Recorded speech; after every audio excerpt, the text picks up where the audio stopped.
Isang mapagpalang araw sa inyo, mga minamahal naming taga-subaybay, at maligayang pagbabalik sa ating channel. Sabi nila, may mga lunas na hindi kayang bilhin ng salapi at may mga sakit na hindi kayang pagalingin ng siyensya. Pero paano kung ang pinakamabigat na karamdaman ay hindi ang unti-unting paghina ng katawan, kundi ang unti-unting pagkawala ng dahilan para mabuhay? 7. Isang salita lang, ngunit para kay Dagsin Magdiwang, ang isang salitang yun ay parang isang martilyong paulit-ulit na pumupukpok sa kanyang bungo.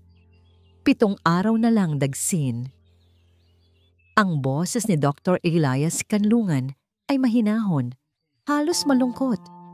Ngunit ang bawat pantig ay tumatagos sa puso ni Dagsin na parang bubog. Nakatayo sila sa loob ng pribadong medical laboratory ni Dagsin. Isang kwartong mas mukha pang pag-aari ng isang high-tech na ospital kaysa isang pribadong bahay. Mga kumukutitap na screen, mga makinang walang tigil sa pag-beep, mga tubo at wire na nakakonekta sa 3 higaan sa kabilang silid na napapanood nila sa isang malaking monitor. Pero lahat ng teknolohiyang yon, lahat ng milyones na ibinuhos niya para maitayo iyon ay walang silbi. Isinara ni Dagsin ang kanyang kamao. Naramdaman niya ang pagbao ng kanyang mga kuko sa sariling palad. Hindi niya yon ininda. Ang sakit na yon ay walang-wala kumpara sa malamig na takot na gumagapang ngayon sa kanyang buong sistema. Walang ibang paraan? Tanong niya. Ang boses ay garalgal at halos hindi na makilala. Umiling si Elias, ang matalik niyang kaibigan at ang pinakamagaling na doktor na kilala niya. Sinubukan na natin ang lahat, ang pinakamagagaling na espesyalista sa buong mundo. Experimental drugs, lahat. Pero ang kondisyon nila, hindi tumutugon. Parang unti-unting pinapatay ng sarili nilang katawan ang kanilang mga sarili. Magkano? Desperadong sabi ni Dagsin. Sabihin mo ang presyo, Elias. Doblehin ko. Triplehin ko. Kahit magkano. Mapait nang ngumiti si Elias at tinapik siya sa balikat. Ito ang katotohanan na mahirap tanggapin, Dagsin. Ang pera mo, hindi nito kayang bilhin ng oras. Bumagsak ang mga balikat ni Dagsin. Sa buong buhay niya, walang naging problema na hindi kayang ayusin ng pera. Isang tawag lang, isang pirma sa tseke at nawawala ang problema. Pero ngayon, kaharap niya ang isang kalabang hindi niya kayang suhulan, hindi niya kayang takutin, hindi niya kayang bilhin. Ang kamatayan. Iniwan niya si Elias at dahan-dahang naglakad patungo sa silid ng kanyang mga anak. Ang Bilya Kalinaw, ang mansyon na ipinangalan niya para sa kapayapaan, ay hindi kailanman naging ganito katahimik at kasuklam-suklam. Pagbukas niya ng pinto, sinalubong siya ng malupit na tunog ng mga makinang nagsasabing buhay pa sila, pero hindi nagbibigay ng pag-asa. Silahis, dapit hapon, alapaap, ang kanyang 3 anghel, ang kanyang mga prinsesa, ang nag-iisang yaman na hindi niya kayang palitan. Nakahiga sila, payapa pero napakaputla. Ang kanilang mga dibdib ay bahagyang tumataas baba sa bawat artipisyal na paghinga. Napakagaganda nila, parang mga manikang babasagin. At sa loob ng 7 araw, ang mga manikang iyon ay tuluyan ng mababasag. Lumuhod siya sa tabi ng kama ni Silahis. Ang panganay, kahit ilang minuto lang ang pagitan. Hinaplos niya ang malamig nitong pisngi. Anak! Bulong niya. Ang lalamunan ay tila may nakabara. Huwag niyo iwanan si Papa. Ngunit walang sagot. Tanging ang ritmikong tunog ng ventilator ang sumasagot sa kanya. Pagkalipas ng ilang oras, bumalik siya sa kanyang opisina. Ang muka ay lukot sa pagkatalo. Sumunod ang kanyang assistant. Sir, may isa pa po. Kung doktor yan, paalisin mo. Malamig na sabi ni Dagsin, nakatingin sa kawalan. Wala nang silbi ang mga doktor. Hindi po siya doktor, sir. Nag-atubili ang assistant. Isa po siyang caregiver. Wala po siyang medical degree. Pero iginigiit po niyang may alam siya sa kondisyon ng mga bata. Kumunot ang noo ni Dagsin. Isang caregiver? Kalokohan. Pero sa puntong iyon, kakapit na siya kahit sa patalim. Papasukin mo. Ilang sandali pa, pumasok ang isang babae. Simple lang ang kanyang suot. Walang alahas, walang make-up. Ang buhok niya ay nakapusod lang. Kung titingnan, isa lang siyang ordinaryong babae na hindi mo mapapansin sa daan. Pero ang mga mata niya, may kakaiba sa mga mata niya. Mahinahon, malalim. Tila may nakatagong lungkot pero mayroon ding hindi matinag na determinasyon. Ginhawa Halimuyak po. Pakilala niya. Ang boses ay malambing ngunit matatag. Hindi umimik si Dagsin. Tinitigan niya lang ito mula ulo hanggang paa. Anong alam mo sa sakit ng mga anak ko na hindi alam ng mga pinakamagaling na doktor sa mundo? Tanong niya. Ang boses ay puno ng paghahamak. Hindi natinag si Ginhawa.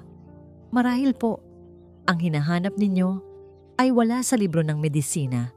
Ginoong Magdiwang. Natawa ng mapakla si Dagsin. At ano yon? Himala? Dasal? Pag-asa po. Simpleng sagot ni Ginhawa. At pagmamahal. Pagmamahal? Halos isigaw ni Dagsin ang salita. Tumayo siya. Ang galit at frustrasyon ay sumabog na. Araw-araw kong sinasabi sa mga anak ko na mahal ko sila. Pero hindi sila gumagaling. Huwag mo akong bigyan ng mga kalokohang ganyan. Hindi gamot ang pagmamahal. Sa gitna ng kanyang pagsigaw, nanatiling kalmado si Ginhawa. Hinintay niya itong matapos. Ang pagmamahal po ay hindi gamot na iniinom. Sagot niya nang may kapayapaan sa boses. Pero ito po ang nagbibigay sa isang tao ng dahilan para uminom ng gamot. Ito ang nagbibigay sa kaluluwa ng lakas para lumaban. Natigilan si Dagsin. May kung anong tumama sa kanya sa sinabi nito. Isang katotohanang ayaw niyang aminin. Bigyan niyo po ako ng pagkakataon. Pakiusap ni Ginhawa. Bigyan niyo ako ng 7 araw. 7 araw. Ang parehong bilang na ibinigay sa kanya ni Elias. Ang parehong bilang na sumasakal sa kanya. Tinitigan niya ang babae. Isang parte ng utak niya ang nagsasabing baliw ito. Isa itong desperadong hakbang na walang patutunguhan.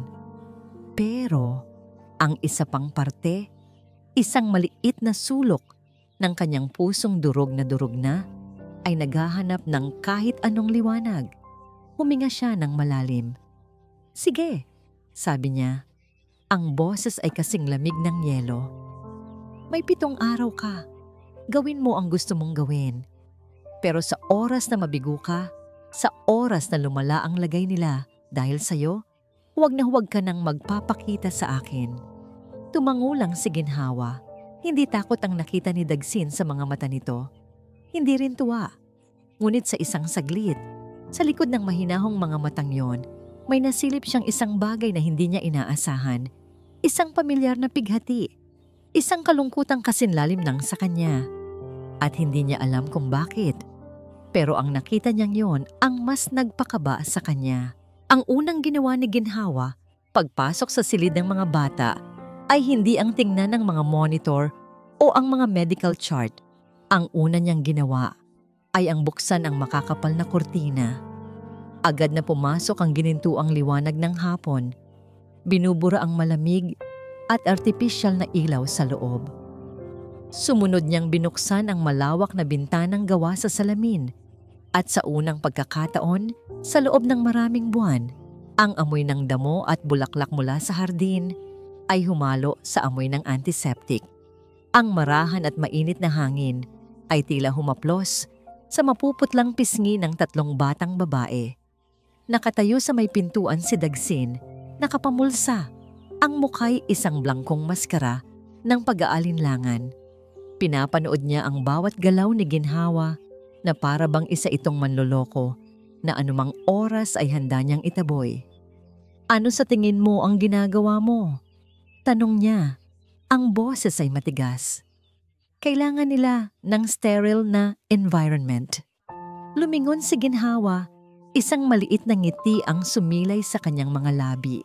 Ang kailangan po nila ay maramdamang bahagi pa rin sila ng mundo sa labas, ginoong magdiwang. Ang hangin at araw ay hindi lason. Minsan, ito pa ang unang lunas. Hindi umimik si Dagsin, pero lalong sumama ang timpla ng kanyang mukha. Lumapit si Ginhawa sa tabi ng kama ni Alapaap, ang bunso. Dahan-dahan, halos walang ingay, pinatay niya ang maliit na telebisyon sa harap nito na nagpapalabas ng walang katapusang cartoons. Pinalitan niya ito ng isang maliit na music player at sinimulang patugtugin ang isang mahinang instrumental na musika, parang tunog ng isang bukal sa gubat. Ang sobrang ingay mula sa labas ay nakakapagod sa isang isipang pagod ng lumaban. Mahinang paliwanag niya, kahit hindi naman ito nagtatanong. Sunod-sunod ang kanyang ginawa. Inalis niya ang ilang hindi naman gaanong importanteng aparato na nagbibip ng walang tigil. Maingat niyang inayos ang mga kumot. Kumuha siya ng isang librong pambata mula sa kanyang bag at nagsimulang magbasa sa isang mahina at malambing na boses. Kahit patulog ang tatlong bata, binabasa niya ang kwento ng isang maliit na binhi na ayaw tumubo dahil takot ito sa laki ng mundo sa labas. Si Dagsin, na nanonood mula sa control room sa pamamagitan ng mga kamera, ay hindi malaman kung maiinis ba o mamamangha. Ang lahat ng ginagawa ng babae ay salungat sa payo ng mga doktor. Salungat sa lohika, ngunit mayroon sa kapayapaan at kaayusang idinudulot nito sa silid na hindi niya kayang ipaliwanag. Ang silid na dati parang death row, ngayon ay nagkakaroon ng bahagyang buhay. Kinagabihan, habang binibigyan ng gamot ng isang private nurse ang mga bata sa pamamagitan ng kanilang IV drip, pumasok si Dagsin. "Tapos ka na ba sa palabas mo?" tanong niya kay Ginhawa, na kasalukuyang pinupunasan ng maligamgam na tubig ang kamay ni Dapit hapon. "Hindi po ito palabas, Ginoo," sagot ni Ginhawa nang hindi lumilingon. "Ito po ay pag-aalaga. Ang pag-aalaga ay ang pagtiyak na naiinom nila ang kanilang gamot. Ang pag-aalaga ay ang pagbabantay sa kanilang vital signs," giit ni Dagsin. Hindi ang pagkanta at pagbabasa ng kwento. Dito na humarap si Ginhawa. Sa ilalim ng ilaw ng lampara, mas nakita ni Dagsin ang pagod sa mga mata nito. Ngunit naroon pa rin ang determinasyon. "Ginoo, naniniwala po ba kayong ang katawan ay kayang gumaling kahit sumuko na ang isipan?" Natigilan si Dagsin. Ang ginagawa ng mga doktor ng siyensya ay ang paggamot sa katawan, patuloy ni Ginhawa. "Napakahalaga po noon. Pero ang ginagawa ko po ay ang paggamot sa kaluluwa.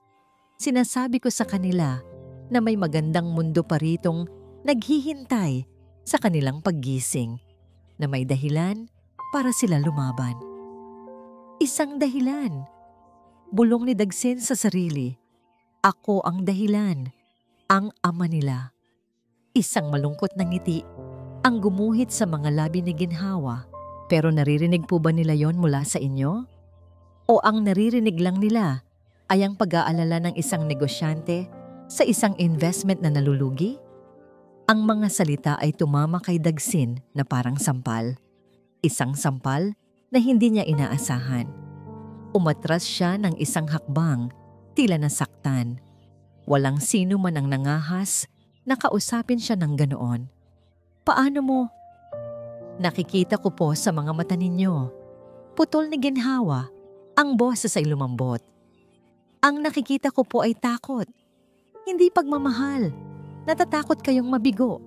At ang takot ninyo, nararamdaman nila." Sa sobrang galit, tumalikod si Dagsin at padabog na lumabas ng silid. Sino ang babaeng ito para husgahan siya? Hindi niya alam ang pinagdadaanan niya. Nagkulong siya sa kanyang opisina. Pilit na iwinawaksi ang mga sinabi ni Ginhawa. Ngunit ang mga ito'y paulit-ulit na naglalaro sa kanyang isipan. Ilang oras ang lumipas, hindi siya mapakali. Binuksan niya ang monitor na nakakonekta sa silid ng mga anak niya. Nakita niya si Ginhawa, nakaupo sa isang silya sa gitna ng 3 kama. Akala niya'y natutulog na ito. Ngunit nakita niyang may ginagawa ito. Nakahawak ito sa kamay ni Silahis at may ibinubulong. Pagkatapos ay lumipat ito kay Alapaap at may ibinulong muli.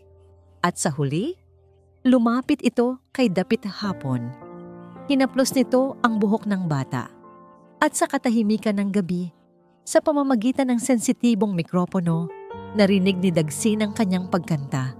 Isang lumang oyayi, isang awit na halos hindi na niya naririnig. Ang boses niya ay malambing, puno ng pighati, ngunit puno rin ng pag-asa. Habang siya'y kumakanta, dahan-dahang gumalaw ang mga daliri ni Silahis, isang maliit, halos hindi mapansing galaw. Ngunit sa monitor, nakita ni Dagsin ang pagbabago sa heart rate nito.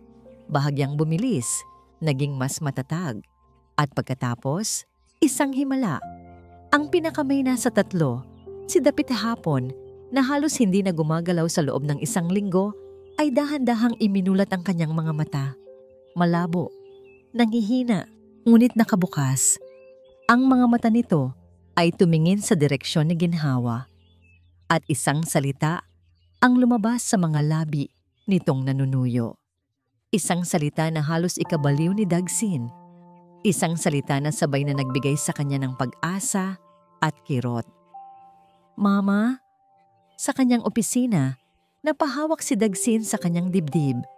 Ang hanging kanina'y hindi niya mahinga ay biglang bumalik.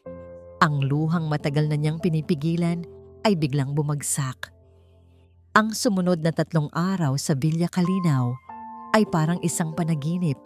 Isang panaginip na matagal nang hinintay ni Dagsin magdiwang. Ang himig ng mga ventilator at walang katapusang pag-beep ng mga makina ay napalitan ng mahinang tawa. Ang amoy ng gamot ay nahalinhan ng amoy ng mainit na sopas.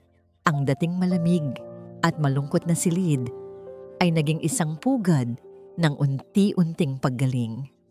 Sa ilalim ng pag-aalaga ni Ginhawa, ang 3 magkakapatid ay nagpakita ng milagrosong pagbabago. Nagsimula ng umupo si Silahis sa kanyang kama, sabik na nakikinig sa mga kwento ni Ginhawa.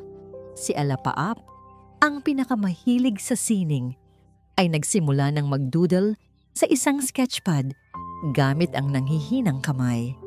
At si Dapit Hapon, bagamat siya pa rin ang pinakamahina, ay ngumingiti na sa tuwing maririnig ang boses ni Ginhawa. Hindi maipaliwanag ng siyensya. Bawat araw, chinecheck ni Dr. Elias ang kanilang mga resulta at sa bawat araw, nakikita niya ang pagkunot ng noo nito. Isang halo ng pagtataka at hindi maipaliwanag na pag-aalinlangan. Extraordinary, bulong ni Elias habang tinitingnan ang blood test results. Ang kanilang immune response biglang tumaas. Parang may nagbigay sa kanila ng signal para lumaban. Nakatayo si Dagsin sa di kalayuan, pinapanood si Ginhawa habang matiyaga nitong sinusubuan ng lugaw si Dapit Hapon. Isang ngiti ang hindi niya namalayang gumuhit sa kanyang mga labi. Ang bigat na matagal nang nakadagan sa kanyang dibdib ay tila nababawasan sa bawat pagngiti ng kanyang mga anak.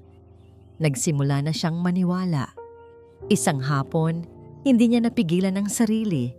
Naglakad siya papunta sa hardin kung saan nagpapahangin ang mga bata. Kasama si Ginhawa, nakaupo ang 3 sa wheelchair, nakabalot sa makakapal na kumot, habang tinuturuan sila ni Ginhawa kung paano gumawa ng mga bulaklak gamit ang papel. "Papa!" Masayang bati ni Silahis nang makita siya. "Look, Ate Ginhawa made me a rose." Ate Ginhawa. Paulit-ulit na naririnig ni Dagsin ang pangalang iyon mula sa kanyang mga anak. Ang babaeng dati niyang hinahamak ay ngayon ang sentro ng munting mundo ng mga ito. Lumapit siya at umupo sa isang bakanteng upuan sa tabi ni Ginhawa. Sa unang pagkakataon, hindi tensyon ang namagitan sa kanila, kundi isang komportableng katahimikan. "Salamat," bulong ni Dagsin. Sapat lang para marinig nito. "Hindi ko alam kung paano mo ginagawa, pero salamat." Tumingin sa kanya si Ginhawa at sa ilalim ng sikat ng araw, nakita ni Dagsin ang isang kislap sa mga mata nito. Isang kislap na hindi niya napansin noon. "Hindi po ako ang gumagawa nito, Ginoo. Sila po. Pinili lang nilang lumaban." Sa mga sandaling iyon, hindi na isang bilyonaryo si Dagsin Magdiwang. Isa lang siyang amang nagpapasalamat. At sa unang pagkakataon, nakita niya si Ginhawa hindi bilang isang empleyado, kundi bilang isang babae. Isang babaeng may pambihirang lakas at kabutihan. Kinagabihan, habang mahimbing nang natutulog ang mga bata, naabutan ni Dagsin si Ginhawa sa library, nagbabasa ng libro. "Hindi ka pa natutulog?" tanong niya. Umiling ito. "Binabantayan ko lang po kung sakali." Nagkaroon ng ilang sandali ng katahimikan. "Tungkol sa'yo," simula ni Dagsin. "Wala akong masyadong alam." Nag-iwas ng tingin si Ginhawa at isinara ang libro. "Isa lang po akong simpleng tao, Ginoo. Lahat ng tao ay may kwento." Giit ni Dagsin. Lumalapit. "Gusto kong malaman ang sayo." Isang anino ng kalungkutan ang dumaan sa mukha ni Ginhawa. "May mga kwento pong mas mabuting ibaon na lang sa limot." Sasagot pa sana si Dagsin nang biglang bumukas ang pinto at pumasok si Elias. May dalang folder. "Dagsin, I need to talk to you. It's urgent." Seryosong sabi ni Elias. Ang mga mata ay panandaliang sumulyap kay Ginhawa bago bumalik kay Dagsin. Tumango si Ginhawa. "Magandang gabi po," paalam niya at mabilis na lumabas. Naiwan sina Dagsin at Elias. "Anong problema?" tanong ni Dagsin. Umupo si Elias at binuksan ang folder. "Oo, gumaganda ang lagay nila. The surface data looks good, pero may nakita ako sa ilalim nito na nakakabahala." "Ano yon?" "Ang kanilang mga katawan. They're fighting. Yes, pero parang overstimulated, masyadong mabilis. Hindi natural," paliwanag ni Elias. Ang bawat salita ay maingat na pinipili. "Masaya ako sa nangyayari, Dagsin. Maniwala ka. Pero bilang doktor mo at bilang kaibigan, trabaho kong maging maingat.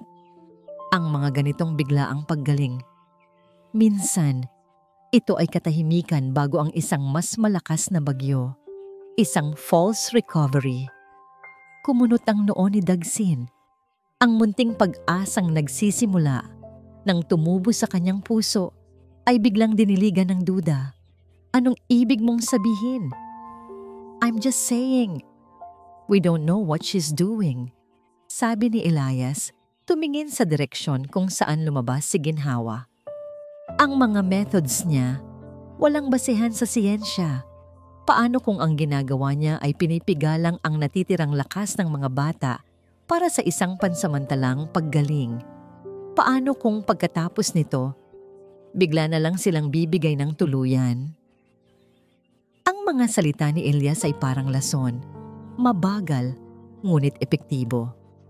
Ang tiwala ni Dagsin na unti-unti nang nabubuo para kay Ginhawa ay nagsimulang magkaroon ng lamat. Bumalik siya sa pasilyo, gulong-gulo ang isip. Nakita niya si Ginhawa na naglalakad pabalik sa silid ng mga bata. Sa kanyang pagmamadali, hindi nito napansin na may nahulog mula sa kanyang leeg. Isang maliit na silver locket. Pinulot ito ni Dagsin. Bubuksan na sana niya para ibigay dito nang kusa itong bumukas sa kanyang palad. Sa loob, may isang maliit na litrato. Isang batang babae, nakangiti na may mga matang kamukhang kamukha ng kay Ginhawa. "Ginhawa," tawag niya. Lumingon ito.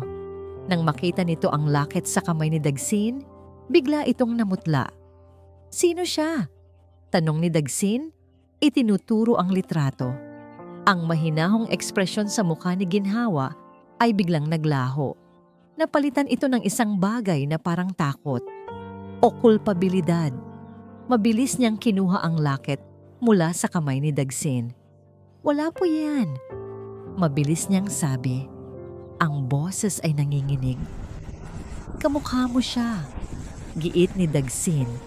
Ang pagdududa na itinanim ni Elias ay lalo pang lumalago. Hindi po yan mahalaga. Sagot ni Ginhawa. Mahigpit na hawak ang locket. Hindi po yan. Hindi po yan kasama sa usapan. Bago pa man makapagsalita muli si Dagsin, mabilis na tumalikod si Ginhawa at halos takbuhin ang papasok sa silid ng mga bata. Isinasara ang pinto sa likuran niya. Naiwan si Dagsin sa pasilyo, nakatitig sa saradong pinto. Ang init ng pag-asa na naramdaman niya kanina ay biglang napalitan ng lamig. Sino si Ginhawa halimuyak? At ano ang madilim na sekretong itinatago niya sa likod ng kanyang mga mata? Ang ikalimang araw ay nagsimula sa pinakamagandang paraan. Sa unang pagkakataon sa loob ng halos isang taon, sabay-sabay na nagagahan sina Dagsin at ang kanyang 3 anak sa balkonahe sa labas ng kanilang silid. Ang araw ay banayad, ang hangin ay sariwa, at ang tawanan ni Silahis at Alapaap ay ang pinakamagandang musikang narinig ni Dagsin. Pinapanood niya si Ginhawa habang tinutulungan nito si Dapit Hapon na hawakan ang kutsara. May isang bagay sa eksenang yon, isang normalidad, isang pakiramdam ng pagiging pamilya na nagpatunaw sa natitirang pagdududa sa puso ni Dagsin. Kalokohan ang mga sinabi ni Elias, sabi niya sa sarili. Ito ang katotohanan, ang paggaling ng aking mga anak. Nang matapos ang agahan, dumating si Dr. Elias para sa kanyang daily check-up. Ngumiti ito nang makita ang lagay ng mga bata. Mukhang maganda ang araw natin ngayon, sabi nito. Kinukuha ang kanyang stethoscope. Salamat kay Ginhawa, sabi ni Dagsin. Isang ngiti ng pasasalamat ang ibinigay niya sa babae. Ngumiti rin pabalik si Ginhawa. Isang ngiti na sa wakas ay umabot na sa kanyang mga mata. Oo naman, sabi ni Elias. Ang nangiti ay hindi umabot sa kanya. Bago ko sila i-check, dinalhan ko sila ng paborito nila. Fresh milk mula sa farm. Pinadala ko pa ito kaninang umaga lang. Puno ito ng vitamins para makatulong sa kanilang recovery. Inabot ni Elias ang tray na may 3 baso ng gatas sa isang katulong. Si Ginhawa mismo ang kumuha ng mga baso at ibinigay sa bawat bata.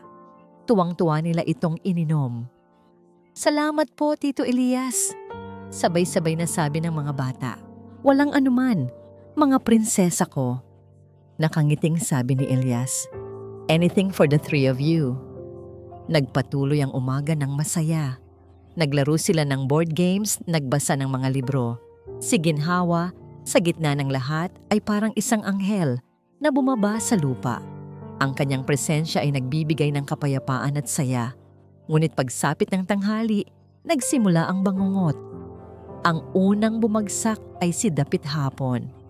Habang nagkukulay ng libro, bigla na lang itong napahawak sa kanyang dibdib. Hirap na hirap huminga. Ang kulay sa kanyang pisngi ay biglang nawala. Napalitan ng isang nakakakilabot na putla. Dapit Hapon! Sigaw ni Ginhawa. Agad na lumapit. Sumunod si Silahis. Bigla itong nagsimulang umubo ng walang tigil, isang ubong tuyo at masakit.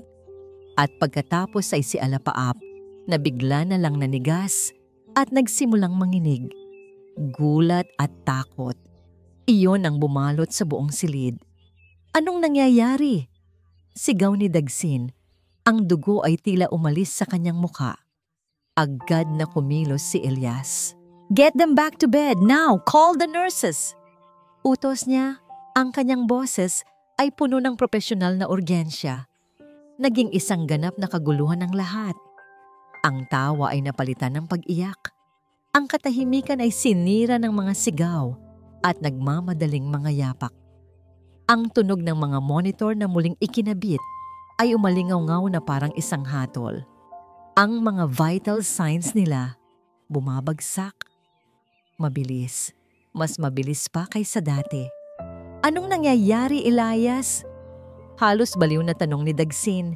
Hinahawakan ang braso ng kaibigan. Tumingin si Elias sa kanya. Ang mukha ay puno ng lungkot at pagsisisi. Sinabi ko na sa'yo, Dagsin.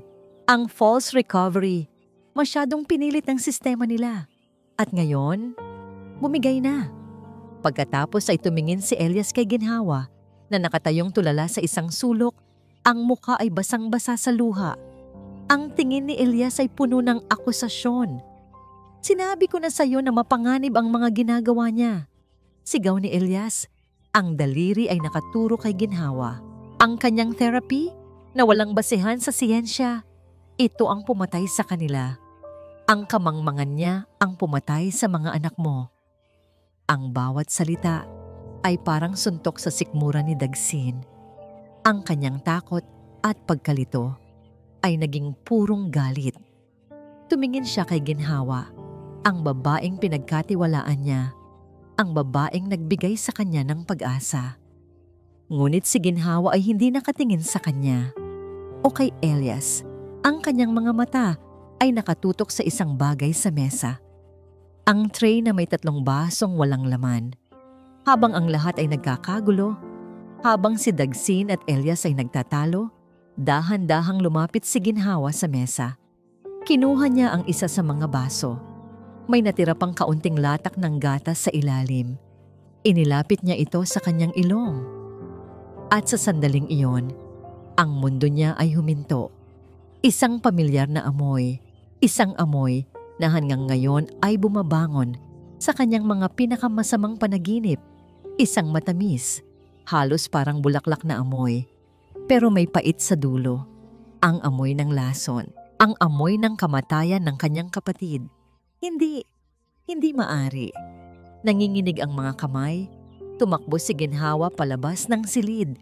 Dumiretso siya sa library. Ang puso niya ay kumakarera. Ang mga salita ni Elias. Ang biglaang pagbagsak ng mga bata.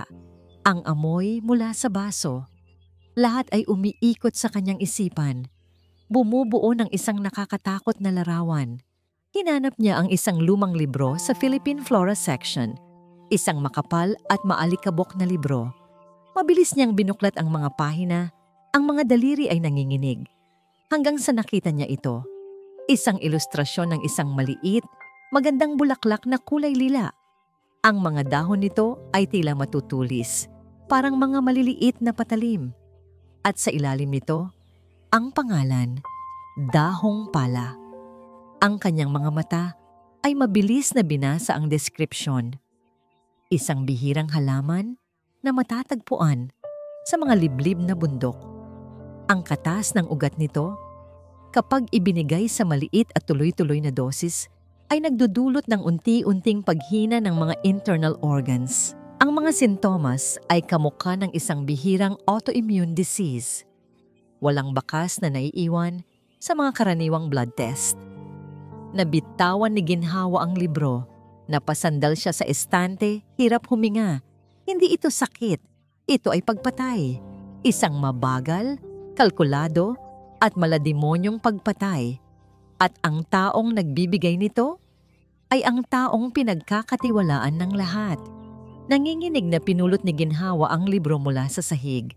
Kailangan niyang sabihin kay Daghi. Kailangan niyang ipakita ang katotohanan. Hawak niya ang ebidensya. Ang katotohanan ang magliligtas sa mga bata.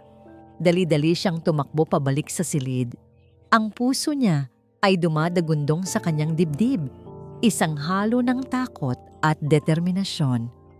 Ngunit pagdating niya sa pasilyo, nakita niya si Dagsin at Elias na papalabas mula sa silid ng mga bata. Si Dagsin ay nakasubsob ang mukha sa kanyang mga palad. Ang kanyang buong katawan ay nanginginig sa pag-iyak. Si Elias naman ay nakatayo sa tabi nito. Ang isang kamay ay nasa balikat ni Dagsin. Umaakto bilang isang matatag na kaibigan. Dagsin, tawag ni Ginhawa, itinaas ang libro. Kailangan mong makita ito. Si Elias, bago pa niya matapos ang kanyang sasabihin, ang mukha ni Elias ay nagbago. Ang kaninang lungkot ay napalitan ng isang malamig at kalkuladong galit. Mabilis itong kumilos. Ginhawa, ano yan? Tanong ni Elias. Ang boses ay tila nag-aalala. Pero ang mga matay matalim. Inagaw nito ang libro mula sa kamay ni Ginhawa bago pa man niya ito maibigay kay Dagsin. Binuklat ni Elias ang libro sa pahinang may marka. Tumingin ito sa litrato ng dahong pala. At pagkatapos ay tumingin kay Ginhawa na may pagtataka. At pagkatapos, ang pagtatakang iyon ay naging isang dahan-dahang realisasyon ng lagim. Diyos ko, bulong ni Elias, ang boses ay puno ng pangingilabot. Humarap ito kay Dagsin. Dagsin, tingnan mo to. Nag-angat ng tingin si Dagsin. Ang mga mata ay pula at namamaga. Kinuha niya ang libro. Nakita niya ang larawan ng bulaklak at ang description nito. Kumunot ang noo niya sa pagkalito. Ano to, Elias? Anong kinalaman nito? Huminga ng malalim si Elias na para bang naghahanda itong sabihin ang isang napakasakit na katotohanan. Ilang araw na akong nagdududa, Dagsin. Kaya nag-research ako. Palihim. Hindi ko sinabi sa'yo dahil ayokong dagdagan ang alalahanin mo. Tumingin si Elias kay Ginhawa na ngayon ay natutulala. Hindi maintindihan ang nangyayari. Nag-imbestiga ako tungkol sa kanya. Malungkot na sabi ni Elias. Si Ginhawa Halimuyak, may kapatid siyang namatay 10 taon na ang nakalipas. Isang batang babae. Ang cause of death, isang undiagnosed illness na may parehong-parehong sintomas sa mga anak mo. Napatitig si Dagsin kay Ginhawa. Ang pagkalito sa kanyang mukha ay dahan-dahang napalitan ng takot. Ang kapatid niya, patuloy ni Elias, ang boses ay nagiging mas mabigat, ay nasa ilalim ng kanyang pag-aalaga nang mangyari iyon. Tanging siya lang ang kasama nito. Ano? Anong punto mo, Elias? Nanginginig na tanong ni Dagsin. Kahit sa loob-loob niya, nagsisimula ng mabuo ang isang nakakatakot na konklusyon.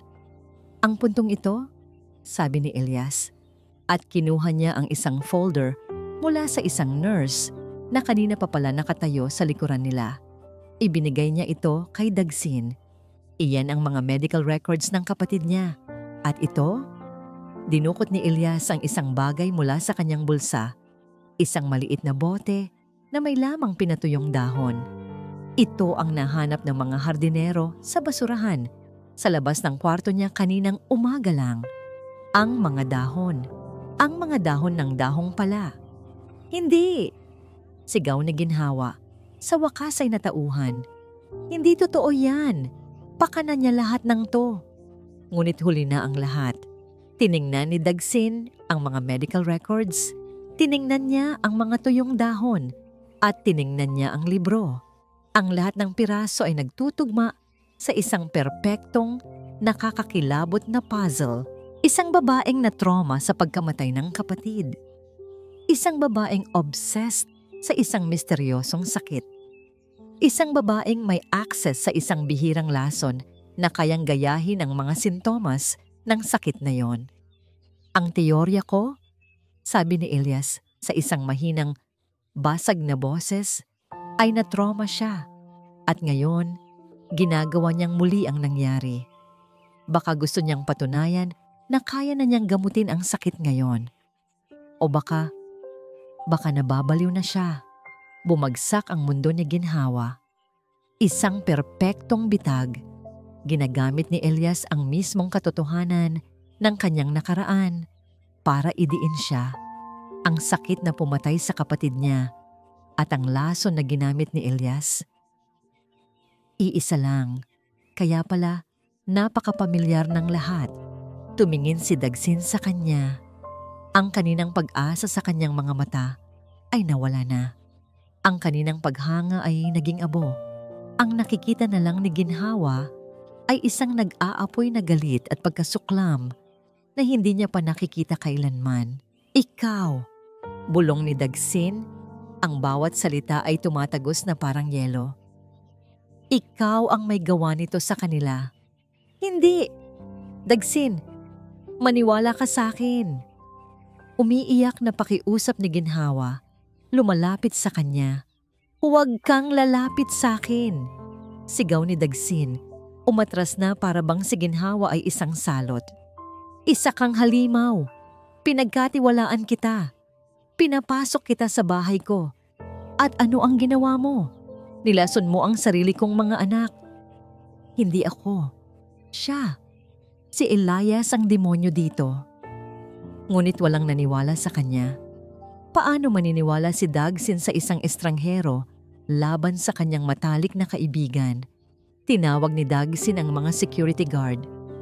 Alisin niyo ang babaeng yan dito. Ibanan niyo siya habang buhay. Siguraduhin niyong hindi na siya makakatapak kahit sa anino ng pamamahay na to. Kinaladkad ng dalawang malalaking gwardyas si Ginhawa. Nagpumiglas siya, sumisigaw, umiiyak. Dagsin, pakinggan mo ako. Ang mga anak mo, mamamatay sila. Siya ang pumapatay sa kanila. Pero si Dagsin ay nakatalikod na. Ang mga kamay ay nasa kanyang ulo. Sinisisi ang sarili sa kanyang katangahan. Itapon niyo lahat ng gamit niya. Sunugin niyo. Ayokong may matirang kahit anong alaala ng demonyong yan dito. Narinig pa ni Ginhawa ang sigaw ni Dagsin habang siya ay kinakaladkad palayo. Tinulak siya palabas ng malaking tarangkahan ng Villa Kalinaw. Bumagsak siya sa semento sa gitna ng nagsisimulang pag-ulan. Ang malaki at bakal na gate ay nagsara ng may malakas na kalabog. Isang tunog na nagsasara, hindi lang ng isang tarangkahan, kundi ng lahat ng kanyang pag-asa. Nakatitig siya sa saradong gate. Ang ulan at ang kanyang mga luha ay naghahalo sa kanyang mukha. Wala na. Natalo na siya. Ang halimaw ay naiwan sa loob, nagkukunwaring isang anghel. At siya, ang dapat sanang tagapagligtas, ay naitaboy na parang isang isinumpang kriminal. Sa gitna ng kanyang paghihinagpis, isang bulong ang kumawala sa kanyang mga labi. Hindi ako. Siya. Ang Villa Kalinaw ay bumalik sa dati nitong anyo. Malamig, tahimik, walang buhay. Ngunit ngayon, mas malala pa ito kaysa dati. Dahil sa isang maikling sandali, nakaranas na ito ng init. Nakatikim na ito ng tawa. At ang pagkawala ng mga bagay na yon ay nag-iwan ng isang butas na mas malalim at mas madilim kaysa sa anumang katahimikang naroon noon. 3 araw na simula nang paalisin ni Dagsin si Ginhawa. 3 araw na rin simula nang bumalik ang kanyang mga anak sa bingit ng kamatayan. Ang mga makina ay nagbibip na naman ng walang tigil, isang pare-parehong ritmo na sumusukat sa natitira nilang oras. Nakaupo si Dagsin sa gitna ng silid ng mga bata. Ang mukha ay nakabaon sa kanyang mga palad. Ang galit na naramdaman niya kay Ginhawa ay nawala na. Napalitan ng isang nakasusulasok na pagsisisi sa sarili. Bakit ako nagtiwala? Bakit ako naniwala sa isang pantasya? Ako ang pumatay sa kanila. Ako ang nagpapastok sa ahas sa aking tahanan. Si Elias ay laging nasa tabi niya, isang matatag na haligi ng suporta. Ginawa mo lang ang gagawin ng sino mang ama. Dagsin? Sabi nito habang tinatapik ang kanyang balikat. Naghahanap ka ng lunas. Hindi mo kasalanan na sinamantala niya ang kahinaan mo. Ngunit kahit gaano subukang aluin ni Elias si Dagsin, may isang bagay na hindi mawala sa isip ni Dagsin. Isang maliit na tinik na nakabaon sa likod ng kanyang utak. Ang huling sinigaw ni Ginhawa habang kinakaladkad siya palayo. Hindi ako. Siya. Siya ang pumapatay sa kanila. Sinusubukan niyang iwaksi ang alaala. Ang mga salita iyon ay mula sa isang desperada. Marahil ay baliw na babae. Ngunit gabi-gabi, sa katahimikan ng bahay, naririnig niya ang kanyang mga anak sa kanilang mga deliryong pagtulog. Ate, Ginhawa, kanta ka pa. Wag, wag po, Tito Elias. Pait. Ang mga bulong na yon ay parang mga multong gumagala sa pasilyo. Isang gabi, hindi na kinaya ni Dagsin ang bigat ng hangin sa loob ng silid. Nagpasya siyang maglinis. Sinimulan niyang tanggalin ang lahat ng bakas ni ginhawa. Ang mga bulaklak na natutuyo na, ang mga papel na ginupit-gupit, ang mga kwentong pambata. Habang inaayos niya ang una ni Alapaap, may nahulog mula sa ilalim nito. Isang piraso ng papel, isang drawing. Pinulot ito ni Dagsin. Ito ay gawa ng nanghihinang kamay ni Alapaap. Sa drawing, nakatayo si ginhawa sa gitna. May hawak na watering can na parang dinidiligan ang 3 maliliit na bulaklak. Si ginhawa ay may maliwanag na araw sa ulunan. Ngunit sa likod ni ginhawa, nakatago sa anino ng isang puno, ay may isa pang figura. Isang lalaking nakasuot ng puting coat. Hawak ng lalaki sa kanyang kamay ay hindi gamot, kundi isang bulaklak. Isang bulaklak na kinulayan ng lila. Nanlamig ang buong katawan ni Dagsin. Ang bulaklak sa drawing, kamukhang-kamukha ito ng bulaklak sa librong ipinakita ni Elias.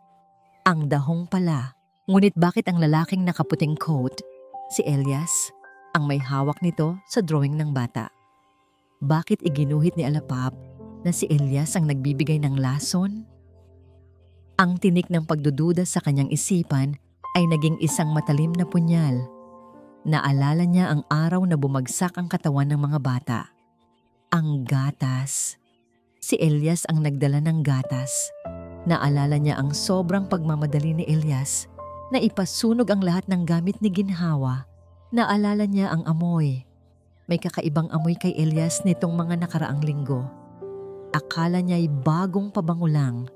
Isang amoy na matamis, mabango, pero may halong pait. Isang nakakakilabot na posibilidad ang nagsimulang mabuo sa kanyang isipan. Isang posibilidad na mas masakit pa sa katotohanang mamamatay ang kanyang mga anak. Ang posibilidad na ang taong pinagkakatiwalaan niya sa buong mundo, ang kanyang kaibigan, ang kanyang kapatid, ay siya palang nagdadala ng kamatayan sa kanyang tahanan. Tumayo si Daggy, hawak ang drawing ng mahigpit. Ang kanyang mukha ay hindi na nagpapakita ng lungkot, kundi ng isang malamig at nakamamatay na determinasyon. Kailangan niyang malaman ang totoo. Ngayong gabi, dahan-dahan siyang lumabas ng silid at naglakad patungo sa guest wing, kung saan pansamantalang tumutuloy si Elias para bantayan ang mga bata. Ang mga anino sa pasilyo ay tila bumubulong sa kanya, nagtutulak sa kanya palapit sa isang katotohanang maaaring tuluyang umasak sa kanya. Tahimik na binuksan ni Dagsin ang pinto ng opisina ni Elias sa guest wing. Alam niyang wala ito roon. Kasalukuyan itong naghahapunan sa main dining hall. Mayroon lang siyang ilang minuto. Dumiretso siya sa laptop ni Elias na naiwan sa mesa. Nanginginig ang kanyang mga kamay habang binubuksan ito. Hinanap niya ang kahit anong kahina-hinala, mga email, mga research, at nakita niya ito. Isang folder sa desktop na may pangalang M. Nang sinubukan niyang buksan ito, hiningan siya ng password. M. Bulong ni Dagsin sa sarili. M para sa magdiwang? Sinubukan niya. Access denied. Sinubukan niya ang pangalan ng mga anak niya. Access denied. Napasuntok siya ng mahina sa mesa.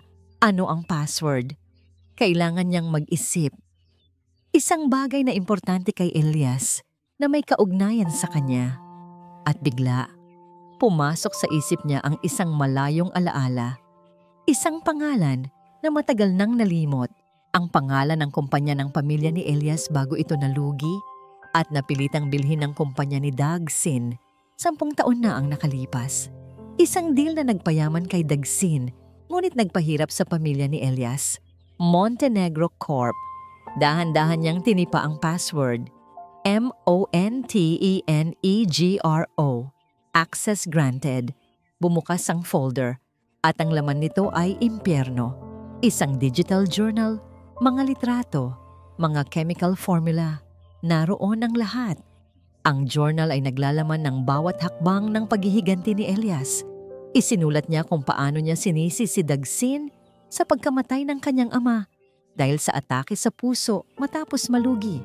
Isinulat niya kung paano niya pinag-aralan ang dahong pala sa loob ng maraming taon. At isinulat niya nang may nakakakilabot na detalye kung gaano niya ninanamnam ang bawat araw na nakikita niyang unti-unting namamatay ang mga anak ni Dagsin. Ngayong gabi, dinagdagan ko ang dosis sa gatas, ang makita ang pag-asa sa mga mata ni Dagsin para lang bawiin ito. Ito ang hustisya, ang makita siyang maranasan ang sakit na naramdaman ng aking ama. Ito ang aking obra maestra. Ang huling entry ay kagabi lang. Bumagsak si Dagsin sa upuan. Ang hangin ay tila naubos sa kanyang baga. Ang sakit ng katrayduran ay mas masahol pa sa sakit ng pagluluksa. Parang pinupunit ang kanyang kaluluwa, ang kanyang kaibigan, ang ninong ng kanyang mga anak, ang ahas sa kanyang paraiso. Isinara niya ang laptop. Ang kanyang kalungkutan ay biglang napalitan ng isang malamig na galit. Hindi niya hahayaang magtagumpay ang demonyong ito. Bumalik siya sa main hall. Ang mukha ay kalmado na, para bang walang nangyari. Naabutan niya si Elias na nagkakape. "Tapos ka na?" tanong ni Elias. "Oo," sagot ni Dagsin, umupo sa tapat niya. "Elias, gusto kitang pasalamatan." Nagtaas ng kilay si Elias. "Para saan?" "Sa lahat," sabi ni Dagsin. Ang kanyang boses ay pantay. "Sa pananatili mo sa tabi ko. Hindi ko alam ang gagawin ko kung wala ka. Bilang pasasalamat, gusto kong pumirma ng cheque para sa'yo. Kahit magkano. Para sa pamilya mo. Para makabawi man lang ako sa nangyari noon sa Montenegro Corp." Sa pagbanggit ng pangalan ng kumpanya, nakita ni Dagsin ang isang mabilis na kislap sa mga mata ni Elias. Isang kislap ng tagumpay. Akala nito, sa wakas, ay kinakain na ni Dagsin ang kanyang pride. Ngumiti si Elias, isang ngangiting mapagkumbaba, ngunit sa likod nito ay may halimaw. "Naku Dagsin, hindi mo kailangang gawin yan. Ang pagkakaibigan natin ay sapat na." "I insist," sabi ni Dagsin. "Halika, samahan mo ako sa silid ng mga bata. Gusto kong doon mo tanggapin para masaksihan nila ang kabutihan ng kanilang tito Elias." Pumayag si Elias. Naglakad sila nang magkatabi sa pasilyo. Sa bawat hakbang, ang galit sa puso ni Dagsin ay lalong tumitindi. Pagpasok nila sa silid, madilim at tahimik. Tanging ang tunog ng mga makina ang maririnig. "Nasaan ang checkbook?" tanong ni Elias. Hindi sumagot si Dagsin. Sa halip, lumapit siya sa isang mesa at may pinindot. Biglang bumukas ang lahat ng ilaw. At mula sa mga anino, lumabas ang 2 security guard at 2 pulis. Natigilan si Elias. Ang kanyang nangiti ay naglaho. "Di Dagsin? Anong ibig sabihin nito?"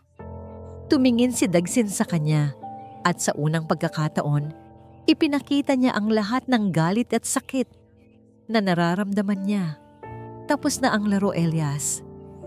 Hindi kita maintindihan." "Montenegro Corp!" sigaw ni Dagsin. Ang kanyang boses ay umalingaw-ngaw sa buong silid. "Iyan ba ang hinahanap mo? Hustisya para na sa Montenegro Corp?" Namutla si Elias. Alam na niya. "Paano mo?" "Hindi na yan mahalaga," putol ni Dagsin. "Ang mahalaga, alam ko na ang lahat. Ang dahong pala, ang journal, ang gatas, lahat." Sa sandaling iyon, ang maskara ni Elias ay tuluyang bumagsak. Ang pagkukunwaring lungkot at pagkakaibigan ay napalitan ng purong, hindi na natatagong pagkamuhi. "Oo," umamin si Elias. Tumatawa na parang isang baliw. "Oo, Ako nga, at dapat lang sa'yo yan. Ninakaw mo ang lahat sa amin. Ang kumpanya, ang dignidad ng ama ko. Pinatay mo siya. Kaya dapat lang na maramdaman mo kung paano mamatayan. Gusto kong makita kang magdusa. Gusto kong makita kang panoorin silang mamatay ng dahan-dahan tulad ng ginawa mo sa pamilya ko. Bawat salita ay isang saksak sa puso ni Dagsin. Lalapitan na sana niya si Elias para suntukin. Ngunit pinigilan siya ng mga pulis. Hulihin niyo siya. Utos ni Dagsin, ang boses ay basag. Habang kinakaladkad si Elias palayo, patuloy pa rin itong sumisigaw. Huli na, Dagsin. Walang lunas. Mamatay sila. Mamatay silang lahat. Talo ka pa rin. Nang maisara na ang pinto at muling bumalik ang katahimikan, napaluhod si Dagsin sa sahig. Tumingin siya sa kanyang 3 anak na mahinang-mahina. Na, huli na nga ba? Ang lason ay nasa sistema na nila. Si Ginhawa, ang nag-iisang taong maaaring nakakaalam kung paano sila iligtas, ay pinalayas niya. Gumuho ang mundo ni Dagsin. Sa gitna ng kanyang pagkatalo, sa gitna ng kanyang kawalan ng pag-asa, isang pangalan lang ang paulit-ulit na lumalabas sa kanyang isipan. Isang pangalan na isinisigaw ng kanyang kaluluwa. Ginhawa! Natagpuan ni Dagsin si Ginhawa sa isang maliit at simpleng sementeryo sa labas ng bayan. Nakaupo ito sa damuhan sa harap ng isang puntod na may pangalang Liwayway Halimuyak, ang kanyang kapatid. Umulan ng malakas noong nakaraang gabi at ang lupa ay basa pa. Ngunit hindi ito ininda ni Dagsin. Naglakad siya palapit. Ang bawat hakbang ay mas mabigat kaysa sa nauna. Nang maramdaman ni Ginhawa ang kanyang presensya, lumingon ito. Walang gulat sa kanyang mga mata. Tanging isang malalim at pagod na kalungkutan. Hindi na kailangan ni Dagsin magsalita. Sa isang tingin pa lang sa gusot niyang damit, sa desperasyon sa kanyang mga mata, alam na ni Ginhawa na nalaman na niya ang katotohanan. Ginhawa. Simula ni Dagsin, ang boses ay paos. Hindi siya makahanap ng mga salita. Anong sasabihin mo sa taong sinaktan mo ng lubusan? Anong sasabihin mo sa anghel na tinawag mong demonyo? Kaya ginawa niya ang tanging bagay na alam niya. Lumuhod siya. Sa basang lupa, sa harap ni Ginhawa at sa puntod ng kapatid nito, lumuhod ang bilyonaryong si Dagsin Magdiwang. Yumuko siya. Ang kanyang noo ay halos sumayad na sa damo. Patawarin mo ako, sabi niya. Ang bawat salita ay basag dahil sa kanyang mga hikbi. Patawarin mo ako sa katangahan ko, sa aking pagiging bulag. Patawarin mo ako, please. Hindi umimik si Ginhawa. Hinayaan niya lang itong ilabas ang lahat ng sakit. Kailangan kanila, Ginhawa. Patuloy ni Dagsin, nag-aangat ng tingin. Ang mukha ay basang-basa ng luha. Mamamatay sila. Nasa dugo na nila ang lason. Ang mga pulis. May nakuha silang impormasyon mula sa journal ni Elias tungkol sa antidote. Pero hindi sapat. Kailangan kanila. At sa huli, sinabi niya ang mga salitang pinakamahirap para sa kanya. Kailangan kita. Pakiusap. Iligtas mo ang mga anak natin. Anak natin. Ang mga salitang yon ang bumasag sa pader na itinayo ni Ginhawa sa paligid ng kanyang puso. Tumingin siya kay Dagsin at pagkatapos ay sa puntod ng kanyang kapatid. Parang binibigyan siya ng tadhana ng pangalawang pagkakataon. Isang pagkakataong itama ang nakaraan. Isang pagkakataong iligtas ang 3 batang babae na naging buhay na niya para sa kapatid na hindi niya nagawang iligtas. Tumayo si Ginhawa at inilahad ang kanyang kamay kay Dagsin. Tumayo ka na, sabi niya. Ang boses ay mahinahon. Wala tayong oras na dapat sayangin. Ang pagbabalik nila sa Villa Calinaw ay parang isang eksena mula sa pelikula. Ang lahat ng mga doktor at nurse ay nagbigay daan. Ngayon, si Ginhawa na ang may hawak ng kapangyarihan. Isang kapangyarihang hindi galing sa pera o posisyon, kundi sa kaalaman at pagmamahal.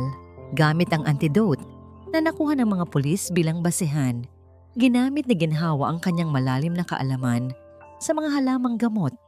Isang kaalamang minana pa niya sa kanyang lola upang gumawa ng isang mas mabisang lunas. Habang ang siyensya ang lumalaban sa lason sa loob ng katawan, ang pag-aalaga naman ni Ginhawa ang lumalaban sa pagkasira ng kanilang kaluluwa. Si Dagsin ay hindi umalis sa tabi niya. Naging katulong niya ito, taga-abot, taga-timpla, taga-bantay.